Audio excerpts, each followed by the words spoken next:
পিছনে একটি নদী, নদীর নাম পদ্মা নদী। দর্শক, শুধু পদ্মা নদী বললেই ভুল হবে।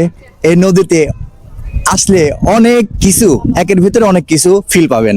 যেমন হচ্ছে, নদীতে আসলে আপনারা প্রথমত ঘুরতে পারবেন নৌকাতে, দ্বিতীয়ত দেখতে পারবেন আমাদের রূপপুর পারমাণবিক বিদ্যুৎ কেন্দ্রের চুল্লির সেই দৃশ্যগুলা। একটু দেখাও।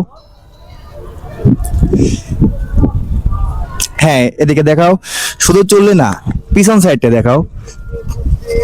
এই টোটাল যে ভিউগুলো আপনারা দেখতে পাবেন, অসাম অসাম অসাম চমৎকার ভিউ। দর্শক, আমার সামনে ভিডিও ক্যামেরাগুলো করো। এই টোটাল যে নদীটা দেখতে পাচ্ছেন, ব্রিজের এই পারে পাবনা, ব্রিজের ওই পারে কুষ্টিয়া।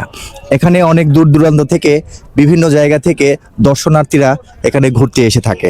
দর্শক, আমরা এখন নিচে যাব, দেখি নৌকাতে ঘোরা যায় কিনা। আসুন, দেখাও টোটাল ভিউটা, দেখাও। এমন একটি জায়গা, এই জায়গায় আসলে মন ভরে যাবে। আপনারা হয়তো অনেকেই অনেক জায়গায় ঘুরছেন, বেরিয়েছেন, সমস্যা না, কিন্তু পাকশি হার্ডিং ব্রিজের নিচে আসলে মনে একটা প্রশান্তি আসে অটোমেটিকভাবে। যাই হোক, আপনারা এখানে আসলে এই নৌকাতে ঘুরবেন। নৌকাতে মাত্র 50 টাকা করে লাগে, আমাদের থেকে 50 টাকা করে নিয়েছে। এখানে অনেক মানুষ আছে, ভিড় করতেছে নৌকাতে ঘোরার জন্য।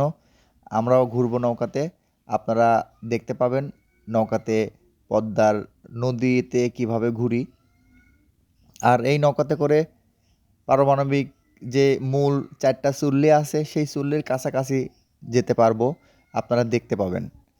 আমার সঙ্গে অনেকেই এই নৌকাতে ভ্রমণ করবে। এদিকে কিছুক্ষণের মধ্যেই আমরা নৌকাতে উঠবো, রিস্ক নেই। দেখেন দর্শক, আমি নৌকাতে উঠে গেছি, আমার সাথে সাথে আরো অনেক মানুষ উঠবে। আর আমরা এই নৌকা যিনি চালাবে মাঝি, তার সঙ্গে কথা বলতেছি, কোথায় কোথায় কতটুক কত সময় পর্যন্ত নৌকাতে করে ঘুরাবে সবকিছু জিজ্ঞেস করে নিচ্ছি। আপনি আসলেও জিজ্ঞেস করে নেবেন।